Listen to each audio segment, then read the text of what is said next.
Bueno, en primer lugar, muchas gracias por la invitación. Es realmente una alegría poder compartir con ustedes.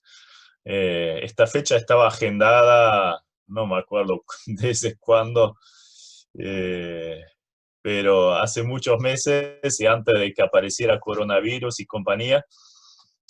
Pero bueno, una alegría poder, al menos de esta forma, estar en la casa de ustedes y ustedes en la mía, así que bienvenidos también. Y bueno, estamos en un tiempo muy especial. Esto se notó a través de las oraciones, los comentarios, también los pasajes bíblicos a nivel mundial y obviamente también a nivel local, acá en Argentina, nuestra realidad acá en Buenos Aires. Y estamos realmente viviendo un tiempo de crisis en muchas áreas, y pareciera como que estuviéramos frente a una guerra. Creo que es lo peor, la peor situación desde la Segunda Guerra Mundial, si pensamos a nivel global, y casi todos los países afectados de alguna manera. Ahora, si pienso en los hogares, donde se tiene que estar recluido por la cuarentena, que ahora de 40 ya no tiene nada, eh, justo hoy de mañana tenía un programa con Fernando Lombardo y calculábamos, vamos a tener 101 días de cuarentena, creo que es récord mundial. Y se nota en el aire el tema de tensión, miedo, aburrimiento, preocupación por cuestiones de salud, pero ahora cada vez más preocupación en cuanto a lo económico, no pocos conflictos interpersonales, familiares. Me hablaba un hermano que nos tenemos que preparar para la pandemia, post-pandemia, y es la pandemia de divorcios, pandemia de matrimonios rotos y lamentablemente aún entre creyentes. Y creo que es verdad, uno se está enterando cada vez más de situaciones bastante complicadas en los hogares. Y un día de estos estaba hablando con un amigo que es libanés, un creyente que trabaja en la misión de llamar a medianoche allí en Europa. Y bueno, estábamos hablando de toda esta situación, entonces me dijo lo que creo que conocemos bastante: cuando hay una crisis también hay una oportunidad para encarar diferentes retos, una oportunidad para cambios, para muchas cosas. Y con más razón si tenemos quizás más tiempo como familia, como matrimonios, en los hogares, y quizás Dios nos está dando una oportunidad.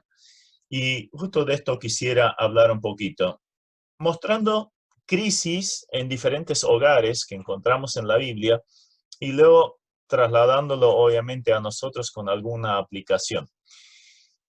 Eh, Todos ustedes tienen el micrófono silenciado, si no hubiera preguntado quiénes sufrieron la cuarentena más larga en la Biblia. Y también fue un hogar, y bueno, les doy la respuesta: fue Noé y su familia.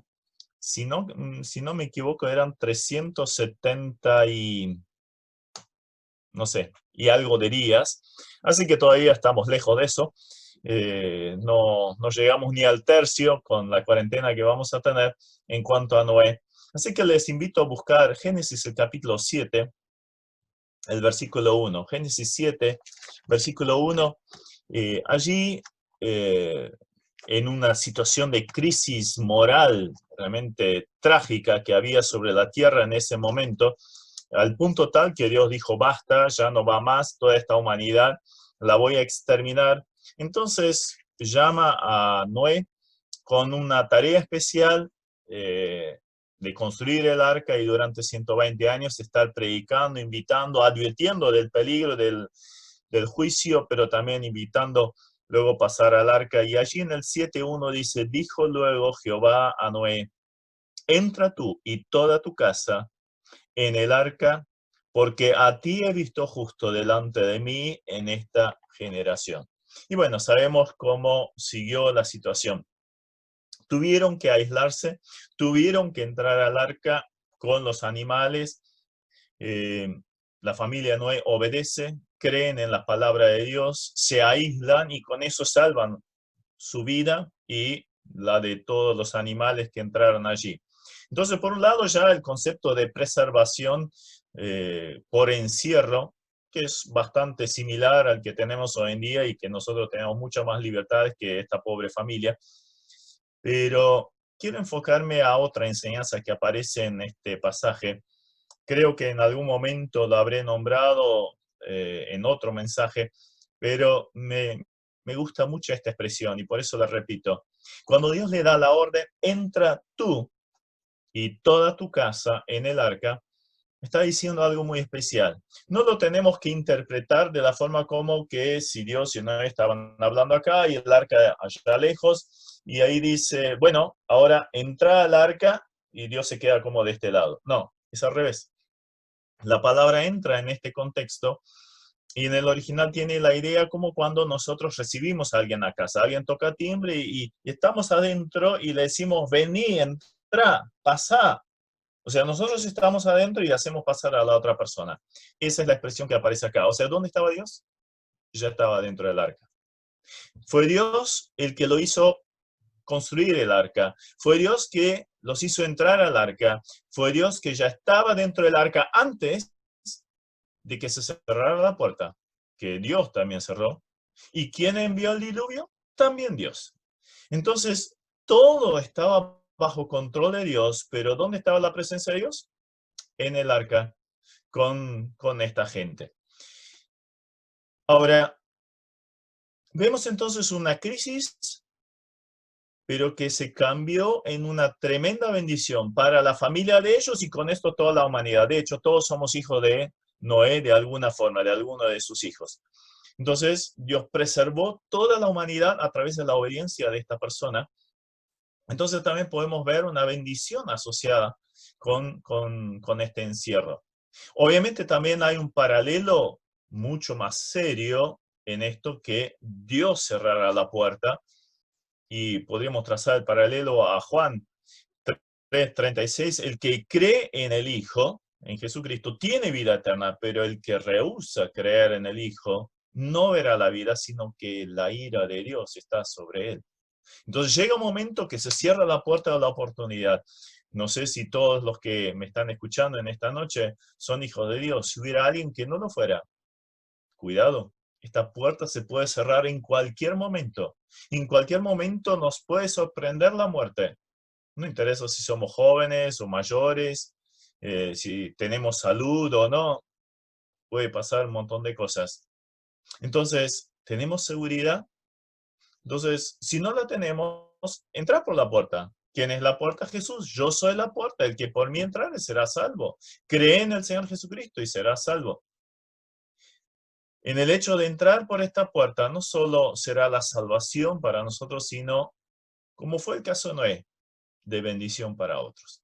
Entonces, una crisis, tremendo problema de inmoralidad, una crisis en cuanto a una calamidad, un cataclismo mundial, como nunca hubo antes de eso. Pero Dios tenía una oportunidad para los suyos. Y Él estaba con Noé y su familia, ahí en ese encierro, en esa cuarentena de más de un año. Pasemos a otro hogar. Lo encontramos en Génesis, el capítulo 18. El hogar de Abraham y Sara. Abraham y Sara no podían tener hijos y para colmo ya estaban muy viejitos. Sara era estéril y ahora todavía se sumaba a la vejez. Y habían recibido la promesa del Señor de que su descendencia sería como las estrellas en el cielo, la arena en el mar, pero claro, no veían nada de eso. Al contrario. Entonces, en este hogar se empezó a ver una crisis. Por un lado, la ausencia de un hijo, sumado a la esterilidad y la vejez, pero ahora también algo más. Se estaba filtrando una crisis espiritual, una crisis de confianza, sobre todo en Sara, en cuanto a la promesa de Dios. Entonces, allí pasa Dios, pasa el Señor con dos ángeles Obviamente no fue casualidad que justo pasara frente a la tienda de Abraham. Dios se acercó. Dios se acercó a los que estaban con un problema. Él está cerca de los necesitados y lo vimos a través de los motivos de oración, a través de este precioso versículo, porque no hay nada imposible para Dios. Y esto lo vivió Abraham también, Abraham y Sara. Allí se acerca el Señor en el momento que ellos estaban con una tremenda necesidad, en medio de un gran problema. Es que Dios se acerca a los que están necesitados. Él está cerca de los quebrantados de corazón. Allí Abraham los hace pasar, les hace un asado fenomenal. Y quisiera sacar ya acá una aplicación. Abraham y Sara estaban frente a la crisis de su vida, no solo física, sino también le estaba afectando en lo espiritual. ¿Pero qué hicieron? Invitaron al Señor a pasar a tener comunión con ellos. ¿Y cuál fue la consecuencia o las consecuencias?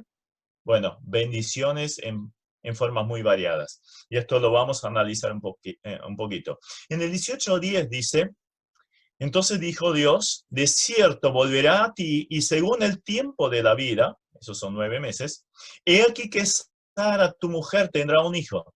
Y Sara escuchaba a la puerta de la tienda que estaba detrás de él. Sabemos cómo siguió la historia. Sara se rió incrédula. Ahí vemos cómo ya había afectado en lo espiritual la ausencia del cumplimiento de la promesa. Y allí Dios dice, ¿hay para Dios alguna cosa difícil? ¿Qué habíamos leído en Lucas? ¿Hay para Dios alguna cosa imposible? ¿Se dan cuenta de que esto cierra perfectamente? Evidentemente Dios nos está guiando en esa dirección. ¿Hay para Dios algo imposible o algo difícil? No, no lo hay, definitivamente. Y vuelve a repetir la promesa. Luego añade en el versículo 17, ¿encubriré yo a Abraham lo que voy a hacer? O sea, Dios le empieza a revelar cosas a Abraham. Y por Santiago 2:23 sabemos que Abraham se volvió amigo de Dios. ¿Qué hacen amigos? Y comparten cosas íntimas, necesidades, proyectos, metas, deseos, angustias, preocupaciones, todo se comparte porque son amigos. Y bueno, esto fue Abraham para Dios, o sea, miren lo extraordinario de esta realidad. Ahora, ¿qué le muestra? Es que cuando uno invita a pasar al Señor, a tener comunión con uno, Dios empieza a revelar cosas. El plan que tiene para nuestra vida en particular, lo que quiere que nosotros hagamos y muchas otras cosas más. De Abraham dijo en el versículo 18 que le haría una nación grande y fuerte y serían benditas en él todas las naciones de la tierra. Entonces tenemos allí una bendición nacional, una, una bendición mundial, aparte de la personal que sería padre, ¿verdad? Entonces vemos allí cómo esto se fue acrecentando. No solo algo personal, sino que sería un canal de bendición para un montón de personas. Y esto nos incluye a nosotros, porque en él serían benditas todas las familias de la tierra. ¿Y a través de quién? Y de Jesucristo, que vino del linaje de Abraham. Ahora, esto llevaría a Abraham, en el versículo 19, a que enseñaría a sus hijos acerca de Dios, de guardar el camino de Dios. Entonces, instrucción a su descendencia. También le reveló que destruiría la ciudad de Sodoma y Gomorra. ¿Y qué produce eso en Abraham? Ah, sí, bueno, estas ciudades se lo merecen, una manga de pecadores y que les caiga el rayo del cielo. Y quizás estaría ahí como Jonás esperando que caiga el juicio de Dios. No, se había vuelto amigo de Dios. Y entonces empieza a sentir como Dios. Empieza a ver las necesidades de los demás. Y ve allí una gran ciudad llena de personas necesitadas. Y empieza a interceder. 6 veces intercede frente a Dios por esta ciudad. ¿Qué podemos sacar de aplicación para nosotros acá? Vemos una crisis personal, física, una crisis espiritual se estaba manifestando, pero hubo una gran oportunidad. ¿En qué? En el hecho de invitar a Dios a pasar a este hogar atribulado, a que tengan comunión con Él.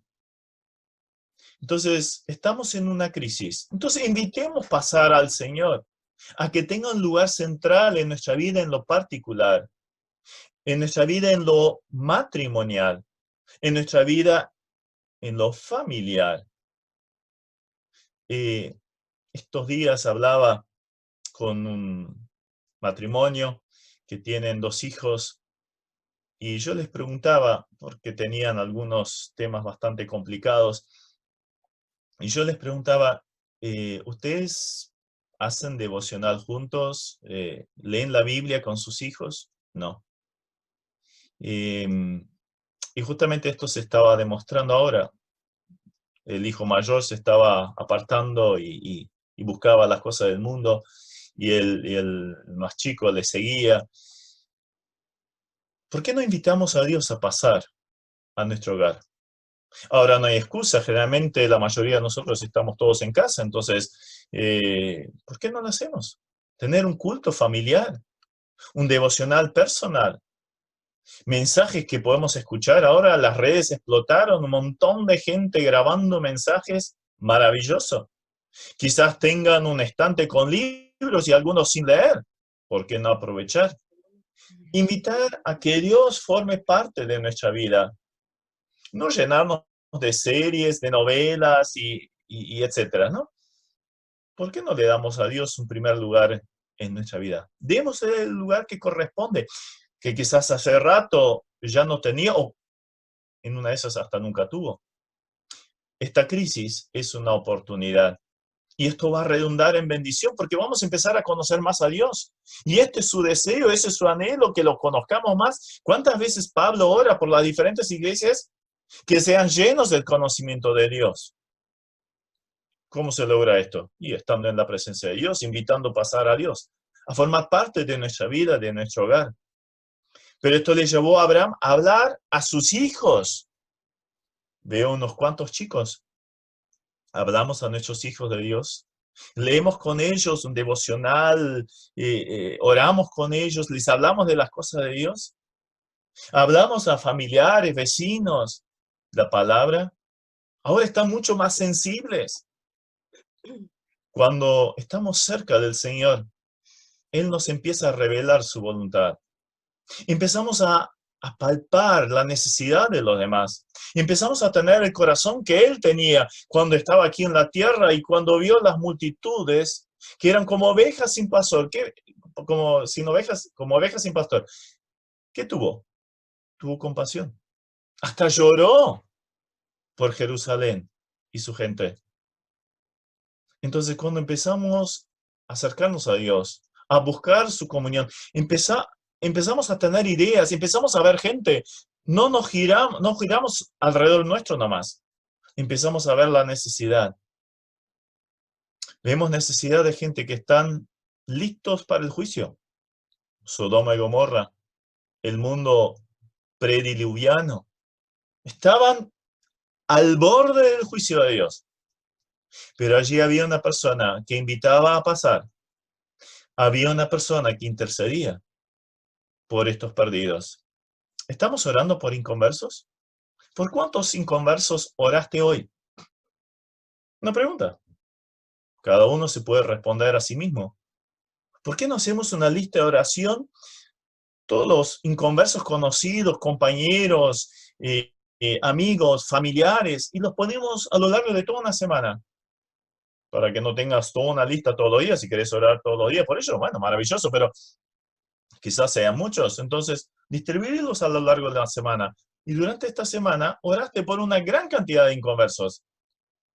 Obviamente, busca contacto con ellos. Intercede frente al Señor. Y quién sabe si esa cuarentena no justamente produce la salvación de algunas almas. En el caso de Abraham, se salvaron 3 personas, Lot y sus 2 hijas. Entonces, Dios utiliza una crisis para mover el corazón, nuestro en primer lugar, pero luego quizás también el corazón de los inconversos, y por esa intercesión y acción puedan ser salvos del peor virus que existe, el del pecado, y la pandemia mortal por excelencia, que es la condenación eterna. Hagámosle lugar al Señor en nuestra casa, en nuestro hogar, en nuestro matrimonio, en nuestra familia. Todavía vamos a dar gracias a Dios por este tiempo. Pasemos a otro hogar, el de Pedro y su esposa. Pasemos a Marcos, capítulo 1. Marcos 1, el versículo 30. Marcos 1, 30. Allí vemos otro matrimonio con un problema.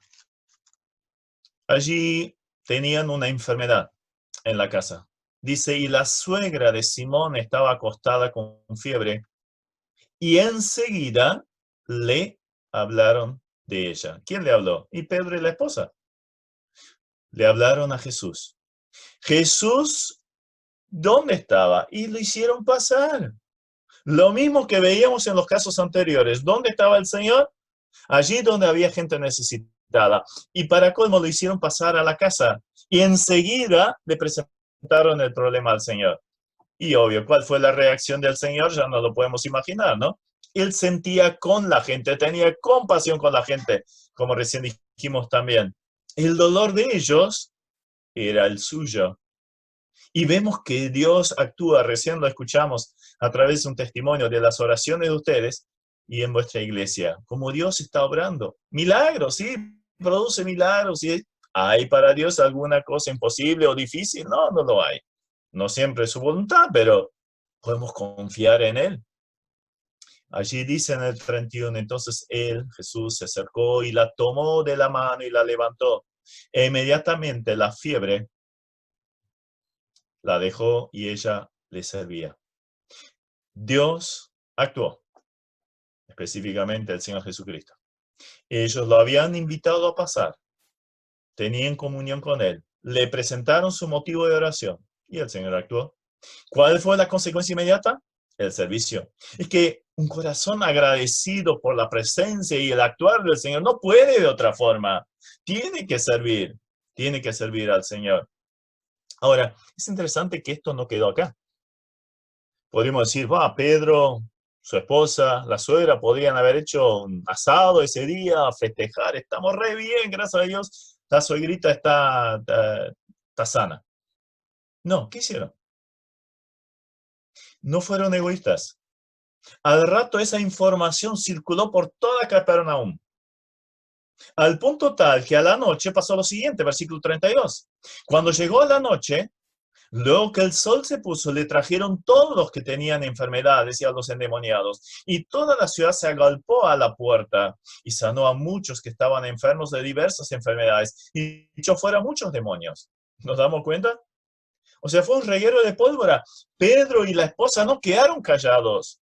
Acá tenemos al Señor, es todopoderoso. Vengan, vengan. El Señor puede suplir vuestras necesidades. Es uno muy compasivo. Vengan.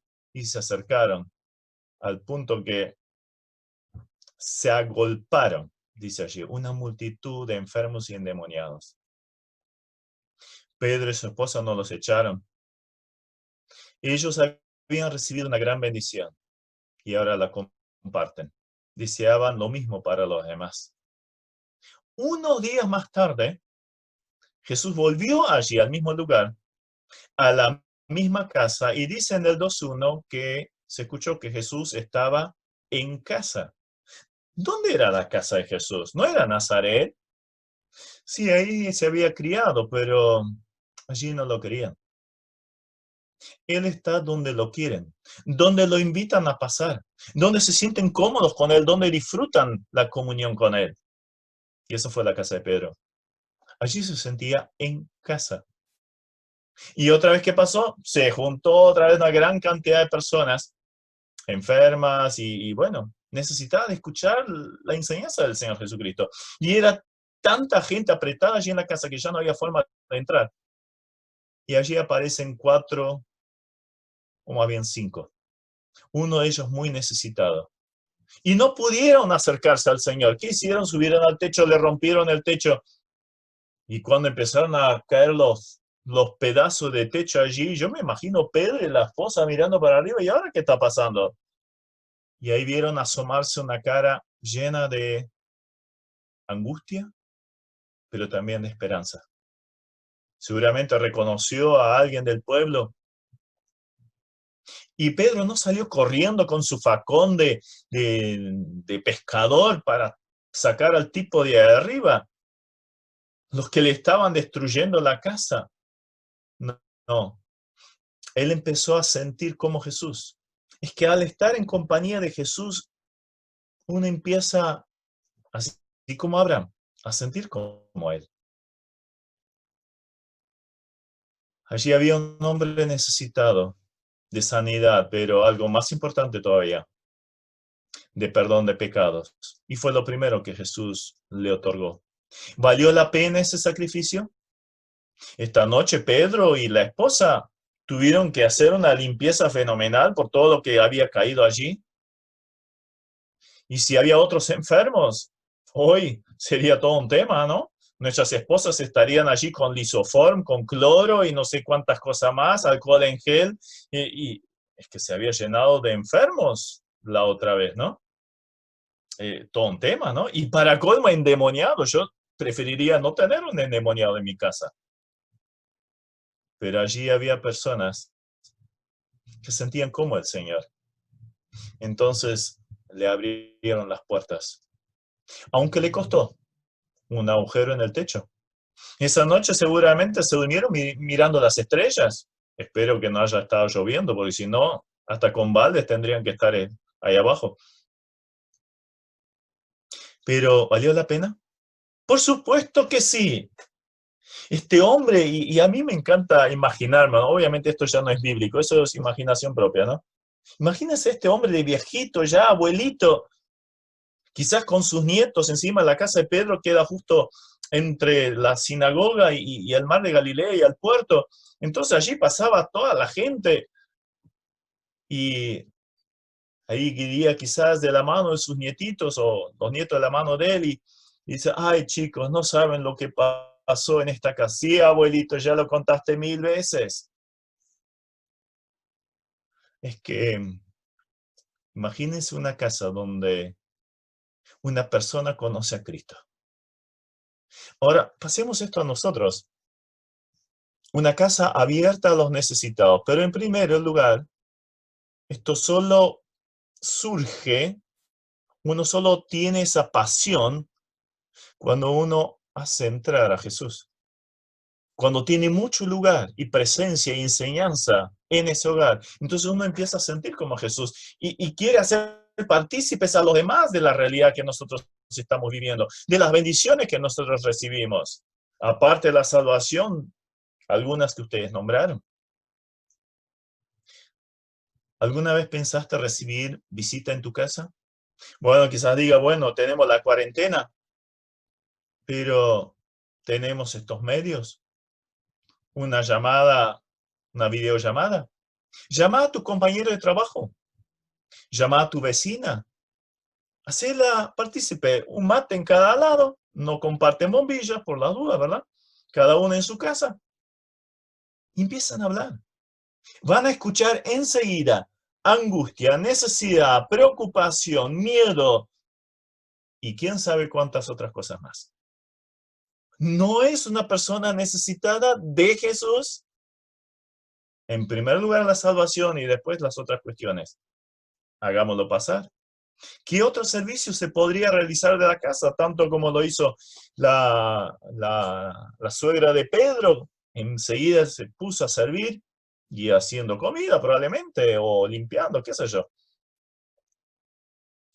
Hoy podríamos hacer tantas cosas a través de estos medios electrónicos que tenemos. Quizás una representación de títeres a un hogar que tiene un montón de chicos que pobres padres ya no saben qué hacer con los chiquitos. Reunir a un lindo grupo de hermanos para saludar a alguien que cumple años. Lo hicieron hace un tiempito atrás con mi hija. Un lindo grupo de amigos se reunió por Zoom con mi hija y saben la alegría que le produjo. se emocionó. Claro, no se esperaba un cumpleaños sin amigos, es triste, ¿verdad? Y de repente estaba con un lindo grupo de amigos. Hay que tener la mirada que tenía Jesucristo. Entonces empezamos a imaginarnos cosas, lo que podríamos hacer. Cuando uno tiene una experiencia personal con el Señor, esto puede ser el punto de partida de una bendición sin límites. Que el Señor se sienta en casa, en nuestra casa. Después les invito a pasar al hogar de Priscila y Aquila. Pasemos a Hechos 18, otro matrimonio.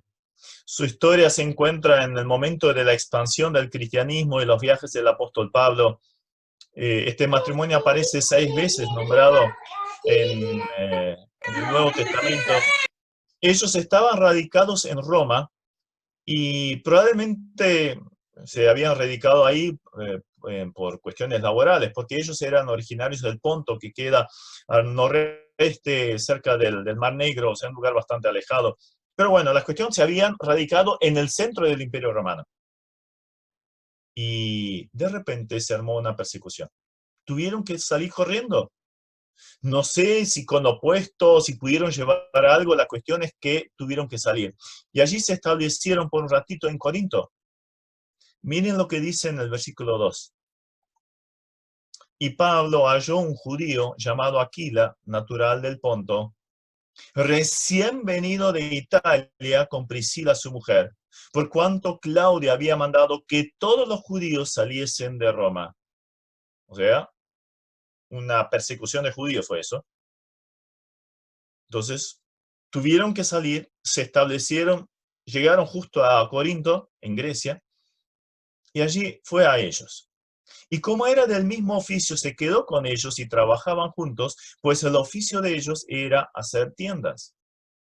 Evidentemente estos dos habían conocido a Jesucristo, no sé si a través del apóstol Pablo o ya eran creyentes de antes, quizás Pentecostés, no lo sabemos. La cuestión es que apareció Pablo y enseguida lo recibieron allí donde se estaban alojando.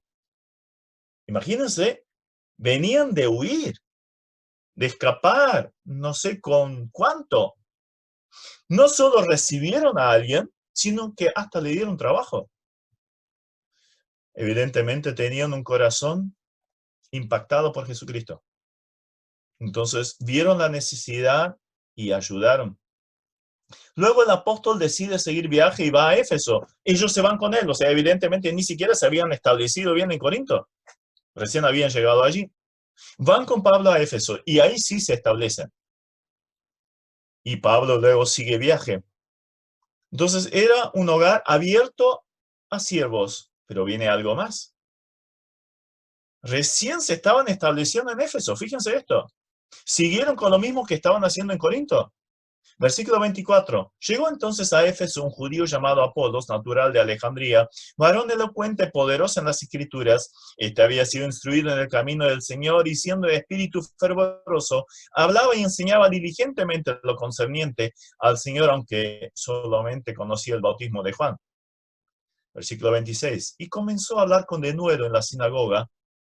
Pero cuando le oyeron Priscila y Aquila, le tomaron aparte y le expusieron más exactamente el camino de Dios.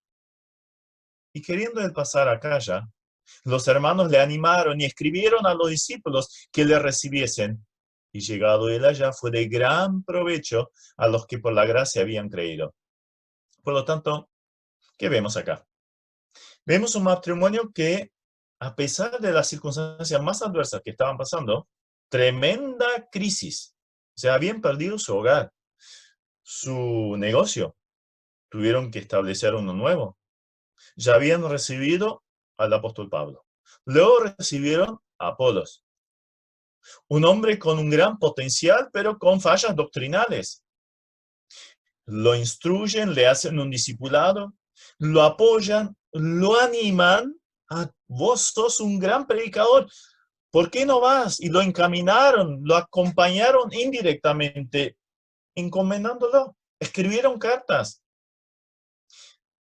Le enseñaron para que se convirtiera en un mejor enseñador todavía. De manera que fue de gran provecho, dice luego. Creo que la aplicación es bastante sencilla, ¿no? Aparte de lo de recibir a alguien en el hogar y sobre todo un hombre de Dios, como fue Pablo y Apolos, que sin lugar a duda es de bendición, y ahí podríamos trazar el paralelo con mensajes que podemos recibir de Internet. Obviamente hay que tener cuidado de dónde los sacamos, pero los mensajes que ustedes tienen, eh, reciban hijos de Dios, de buena enseñanza en sus casas. Eso obviamente va a redundar en bendición propia. Estudien. Otra vez vuelvo a leer un buen libro o algo por el estilo. Son hombres de Dios que reciben en su casa. Pero luego también tienen una tarea para hacer. Esto puede ser de incentivo, de ánimo, de apoyo para otros.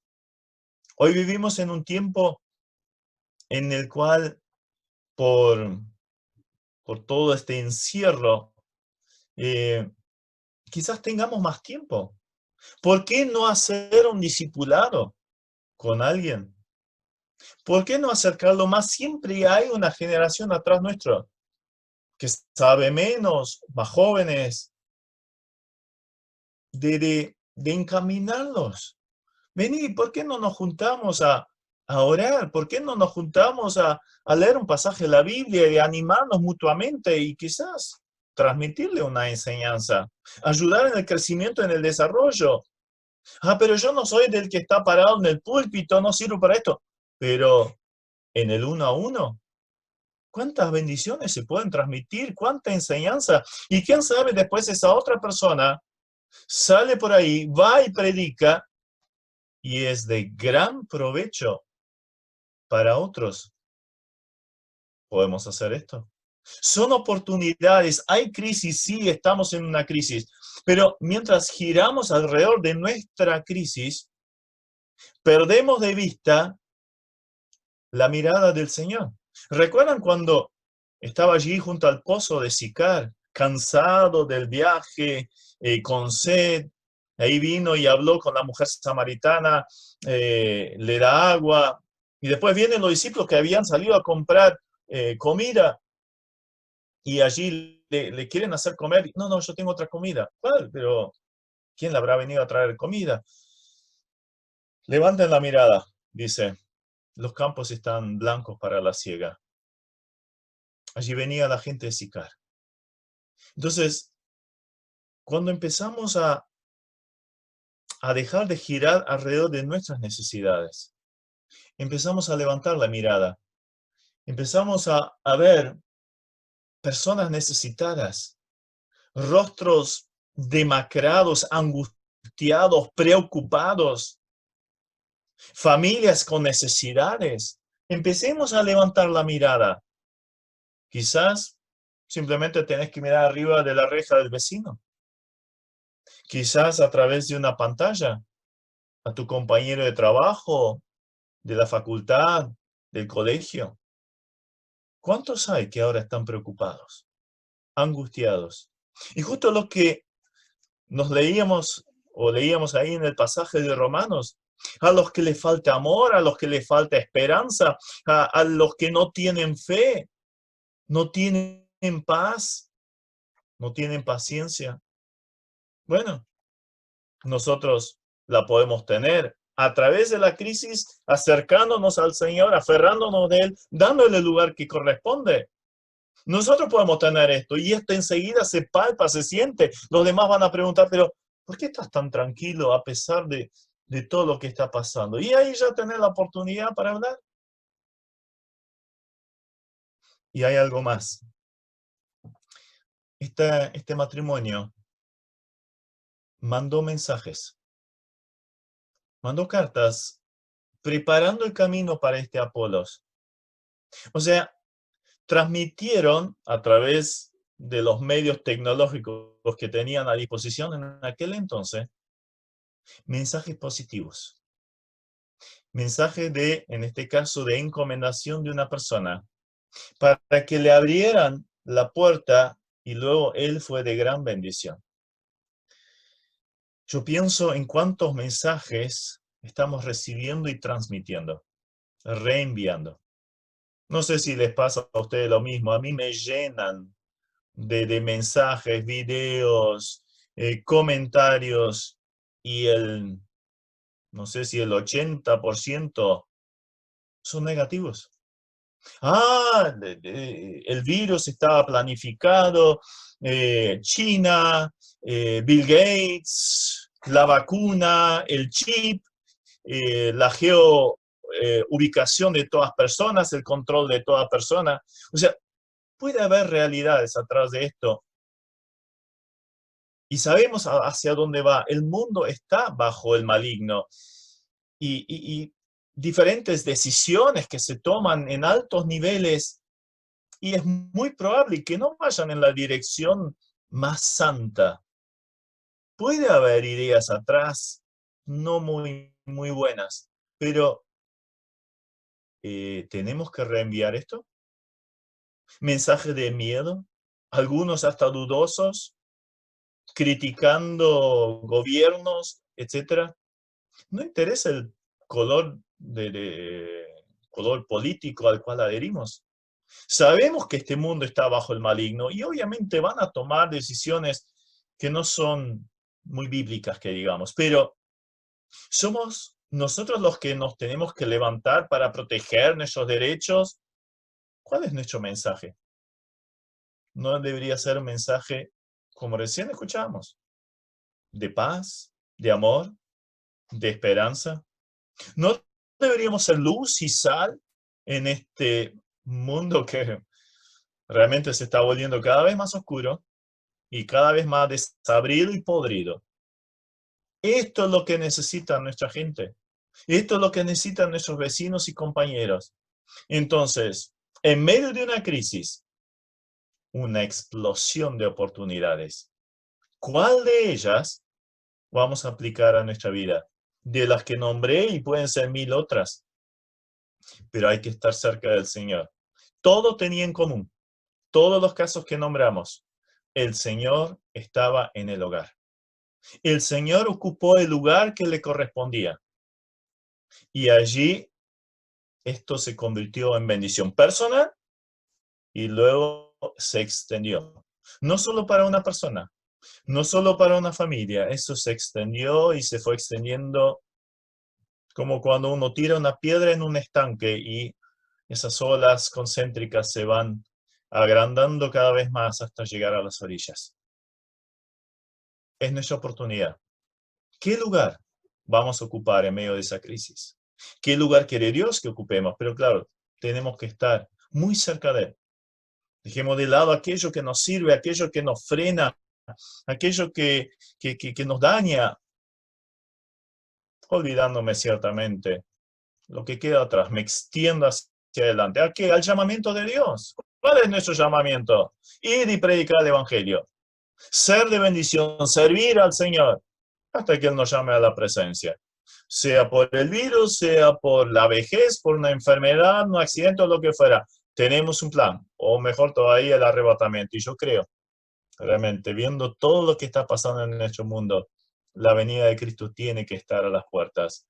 Y Jesucristo mismo, al hablar acerca del tiempo final, dice eso: cuando comiencen a suceder estas cosas, erguíos, levantad vuestra cabeza. ¿Por qué? Porque vuestra redención está cerca.